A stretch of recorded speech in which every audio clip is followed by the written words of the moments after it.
Stability can persist long after its foundations have vanished. Japan became the world's quiet laboratory for that illusion. For decades, growth slowed, debts expanded, and money was created without apparent consequence. Each intervention promised control, each extension postponed reckoning. Markets adapted, citizens adjusted. The system learned to survive without healing. What looked like resilience was endurance under artificial conditions, maintained by repetition rather than renewal. This story is not about crisis arriving suddenly. It is about a nation proving that collapse does not always explode. Sometimes it stretches, absorbs pressure, and teaches the world how long imbalance can be sustained. Modern economies are taught to equate stability with growth, inflation with overheating, and monetary expansion with temporary emergency. Japan inverted each assumption. Stability persisted without growth. Inflation disappeared despite unprecedented monetary accommodation. Emergency policy became routine. The system did not collapse because it redefined what survival meant. Instead of restoring productive momentum, policy shifted toward preventing visible failure. The objective quietly moved from renewal to continuity. At the center of this inversion was a financial architecture designed to absorb stress indefinitely. Low interest rates were no longer a stimulus but a permanent condition. Government debt ceased to function as a constraint and became an internal circulation mechanism. Savings flowed into instruments whose purpose was preservation rather than return. Risk was not eliminated. It was institutionalized and spread across time. Losses were delayed, diluted, and socialized through balance sheets that no longer reflected market discipline. This inversion created a new definition of success. Avoiding crisis replaced generating growth. Price stability replaced income expansion. Employment continuity replaced productivity gains. The economy stopped signaling danger through inflation or defaults and instead communicated through stagnation. What appeared calm was not balance, but suspension. The system remained upright because it was constantly supported, not because it was self-sustaining. Japan's case matters because it reveals how modern systems adapt when correction becomes politically and socially intolerable, rather than allowing contraction. The framework bends rules, stretches mandates, and reinterprets outcomes. Stability becomes an administrative achievement rather than an organic result. In that process, the meaning of money, debt, and time itself is altered. The inversion does not announce collapse. It disguises it as management. This redefinition sets the stage for understanding why endurance can masquerade as health, and why systems optimized for survival often sacrifice the capacity to truly recover over extended historical horizons of decline. Japan's prolonged monetary expansion did not fail because it was poorly executed. It failed because it addressed symptoms while reinforcing the structure that produced them. The core mechanism was overextension without liquidation. Capital remained locked inside institutions, sectors, and balance sheets that no longer generated proportional returns. Instead of being cleared, inefficiencies were preserved. This created an economy that functioned, but did not regenerate. The first layer of the mechanism was misallocation. Cheap and abundant money reduced the cost of delay. Unproductive enterprises survived not through innovation, but through access. Financial institutions rolled obligations forward rather than forcing resolution. Resources flowed toward preservation rather than experimentation. Over time, this suppressed creative destruction, the process through which systems renew themselves. What was lost was not capita, time, B, then 0.3s, but dynamism. The second layer was financialization. As productive opportunities weakened, activity shifted toward balance sheet management. Returns were engineered through leverage, duration, and policy expectation rather than output. The economy became increasingly sensitive to interest rate, signaling, and central intervention. Price discovery weakened. Market feedback loops slowed. When signals arrive late, corrections arrive larger. Japan avoided abrupt corrections by extending the delay indefinitely. The third layer was temporal distortion. Monetary expansion allowed the present to borrow stability from the future. Debt accumulation replaced income growth. Demographic decline reduced labor pressure but increased dependency. Each year of postponement required larger interventions to maintain the same surface calm. The system learned to function only under continuous support. Withdrawal became unthinkable because normal conditions no longer existed. Crucially, this mechanism did not produce immediate collapse. It produced endurance under constraint. The economy adapted to low expectations. Households adjusted consumption. Institutions adjusted targets. Risk tolerance fell, but dependency rose. This is why the mechanism is difficult to detect. There is no singular breaking point. Instead, capacity erodes quietly. Collapse, in this context, is not a moment. It is a process where optionality disappears. The system loses the ability to respond to shock because all responses have already been used. Flexibility is consumed maintaining equilibrium. When strain eventually exceeds management capacity, adjustment no longer arrives gradually. It arrives without tools remaining. Japan's experience demonstrates how a system can appear stable while exhausting its future responses in the present, turning survival into a long, controlled descent rather than an immediate failure. Japan's monetary trajectory is often treated as an anomaly, but history suggests it is a variation on a familiar pattern. When systems reach the limits of organic expansion, they rarely contract willingly. They search for methods to preserve existing structures, even when those structures no longer justify their scale. Across different eras, the tools change, but the logic remains consistent. One recurring blueprint appears in late imperial systems, where fiscal demands outpace productive capacity. As returns diminish, authorities prioritize continuity over correction. Obligations accumulated during periods of expansion cannot be unwound without social and political cost. Instead of reduction, substitution occurs. New mechanisms are introduced to sustain old commitments. The result is not collapse, but extension. In early modern Europe, heavily indebted states postponed adjustment through monetary debasement and forced lending. Coins retained their face value while losing substance. Trade continued. Governments functioned. The system did not fail immediately. It lingered, increasingly dependent on confidence rather than output. What ultimately changed was not the presence of money, but its relationship to real activity. Value drifted from production toward administration. A similar pattern emerged in the 20th century when industrial economies confronted post-war saturation. Growth slowed, but institutional promises remained. Rather than renegotiate expectations, systems absorbed pressure through credit expansion. Monetary flexibility replaced fiscal restraint. This allowed stability to persist while productivity gains weakened. The surface remained calm, but structural tension accumulated beneath it. Japan fits precisely into this blueprint. After its asset bubble collapsed, the choice was not between growth and contraction. It was between visible disruption and managed endurance. The decision favored endurance. Monetary policy became the primary instrument for smoothing imbalance. Interest rates were compressed. Debt issuance expanded. The adjustment process stretched across decades instead of years. What history shows is that these systems rarely collapse from excess money alone. They decline when the gap between obligation and capacity becomes unbridgeable. As long as institutions can refinance, roll forward, and reinterpret success, the system continues. The danger lies in the gradual loss of responsiveness. Each layer of intervention reduces the margin for error.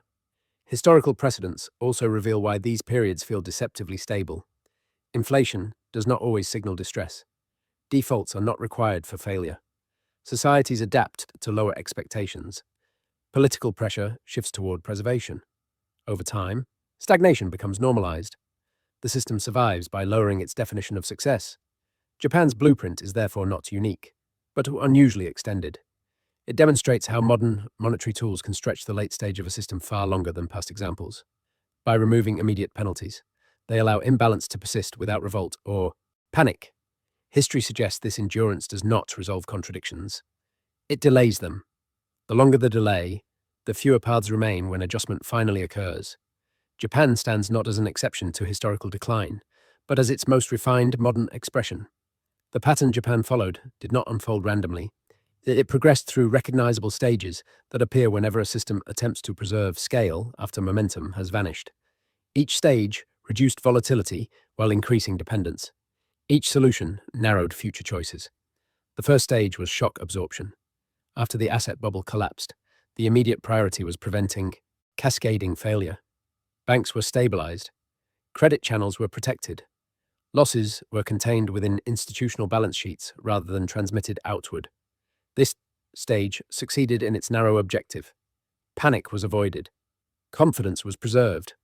But resolution was deferred. The system chose insulation over cleansing. The second stage was normalization of emergency measures. What began as temporary accommodation became structural policy. Interest rates remained suppressed. Liquidity provisions expanded. Market actors adjusted behavior to the expectation of continued support. Risk premiums compressed, not because risk diminished, but because intervention was assumed. At this stage, incentives quietly shifted. Survival replaced performance as the primary objective. The third stage was behavioral adaptation. Households reduced consumption growth and increased savings. Firms limited expansion and focused on balance sheet resilience. Innovation slowed, not from lack of capability, but from lack of reward. Returns no longer justified risk. The economy adjusted to a lower growth equilibrium without overt disruption. This adaptation stabilized outcomes while eroding dynamism. The fourth stage was institutional entrenchment. Financial and governmental structures reorganized around persistence rather than progress. Debt management became a central function of policy. Refinancing replaced repayment. Success was measured by continuity of service, not improvement. Markets stopped disciplining inefficiency because exit was no longer permitted. The system grew increasingly inward-facing. The fifth stage was time substitution. Future growth was implicitly borrowed to sustain present stability. Demographic decline intensified this effect. Fewer workers supported expanding obligations. Rather than restructure commitments, the system extended duration. Longer maturities, larger balance sheets, and deeper intervention replaced productivity gains. Time itself became the primary resource consumed. The sixth stage was illusion of permanence. After years of stability, the absence of crisis was mistaken for proof of sustainability. Each year, without collapse, reinforced confidence in the model. The system appeared to validate itself through endurance. Yet resilience was not generated internally. It was maintained through continuous external input. Removal of support would not return normality. It would expose how dependent equilibrium had become. The final stage was fragility through rigidity. Time, year, and 0.5s. By eliminating short-term volatility, the system lost flexibility. Adjustments that once occurred incrementally were no longer possible. Policy tools were already deployed. Margins were thin. Any new shock would encounter a system optimized for stasis, not adaptation. This is the paradox of prolonged stabilization. The longer imbalance is managed, the more disruptive eventual change becomes. Japan's experience illustrates this full sequence without interruption. Each stage appeared rational in isolation. Together, they formed a path where survival crowded out renewal. The pattern does not predict sudden collapse. It predicts constrained outcomes. When choice disappears, events dictate direction. The system remains intact, but only within a narrowing corridor. That corridor defines the true cost of attempting to print stability indefinitely. Japan's experience no longer belongs solely to its own history. The conditions that defined its monetary experiments have begun to appear elsewhere, not as imitation, but as convergence. When growth slows, populations age, and political tolerance for disruption declines, systems drift toward similar solutions. What once looked extreme now appears familiar. Time, .5s. Modern financial systems increasingly rely on sustained accommodation to preserve stability. Interest rates are treated as instruments of reassurance rather than price signals. Asset markets respond less to fundamentals and more to expectations of intervention. Debt expands not because confidence is high, but because alternatives are limited. Japan revealed that these dynamics can persist far longer than theory predicted, provided institutions are willing to absorb the consequences. The alignment begins with incentives. Governments facing structural constraints prefer policies that avoid visible contraction. Central banks are tasked with smoothing outcomes rather than enforcing disciplines. Time, 0.5s. Markets adapt by internalizing support as a baseline condition. Risk is not removed. It is postponed and distributed across balance sheets that grow opaque over time. This mirrors Japan's transition from market correction to managed endurance. Demographics reinforce this alignment. Aging populations reduce labor growth and suppress consumption expansion. Productivity gains become harder to generate organically. Under these conditions, monetary expansion compensates for missing momentum. Japan demonstrated that low inflation can coexist with aggressive balance sheet growth when demand remains subdued. This combination challenges traditional warning signals and delays recognition of strain. Institutional credibility also plays a role. Systems with strong domestic savings, regulatory coherence, and social cohesion can sustain prolonged adjustment without revolt.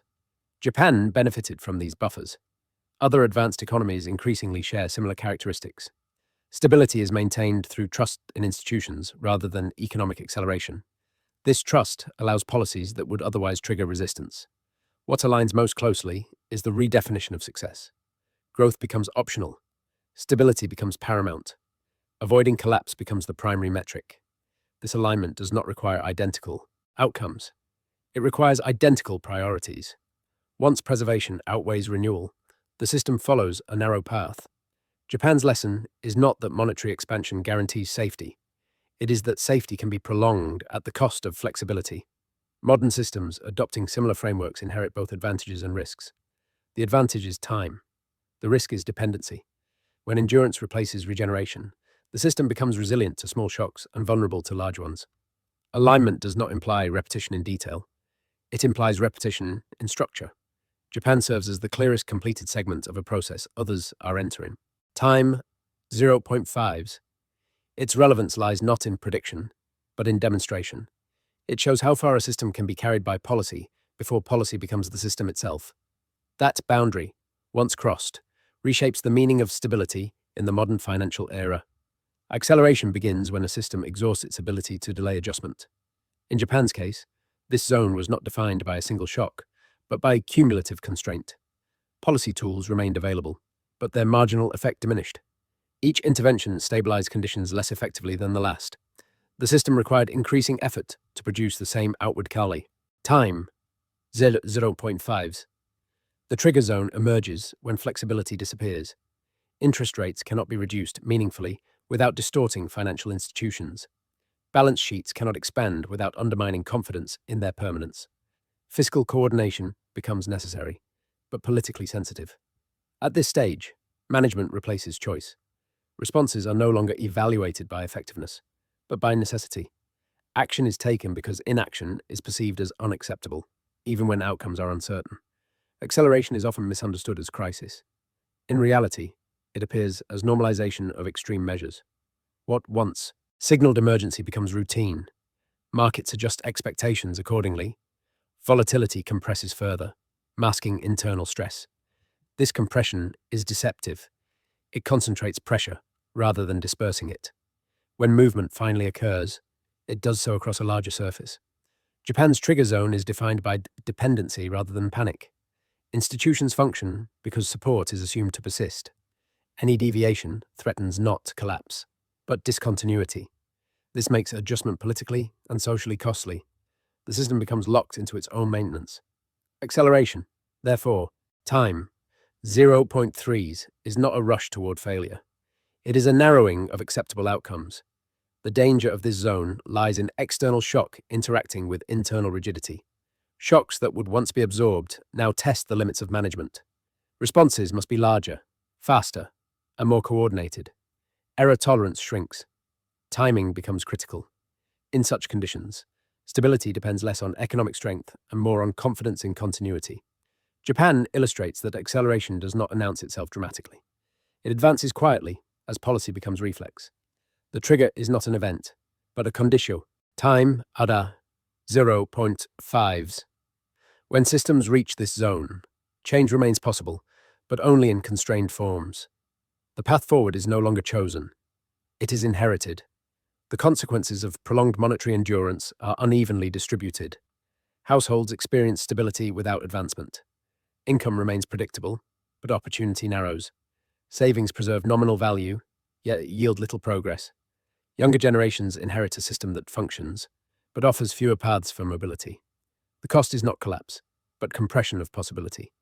Institutions become both protected and constrained. Financial entities survive through policy alignment rather than performance.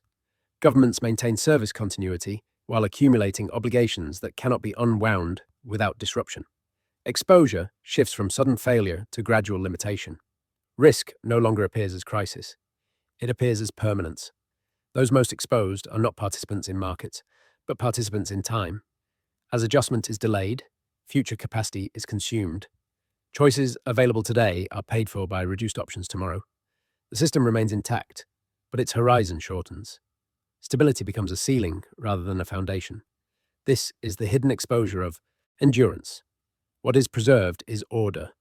What is lost is trajectory. Japan did not disprove the limits of money. It redefined how those limits are encountered. By extending adjustment across decades, the system demonstrated that collapse is not always explosive. It can be managed, stretched, and normalized. This endurance, however, carries a cost that accumulates silently. Stability achieved through constant intervention trades flexibility for time. When policy becomes the structure, correction loses meaning. History shows that systems rarely fail because they lack tools. They fail because those tools are exhausted maintaining equilibrium. Japan's experiment reveals that sequence matters more than timing. The question is not whether adjustment arrives, but how much capacity remains when it does.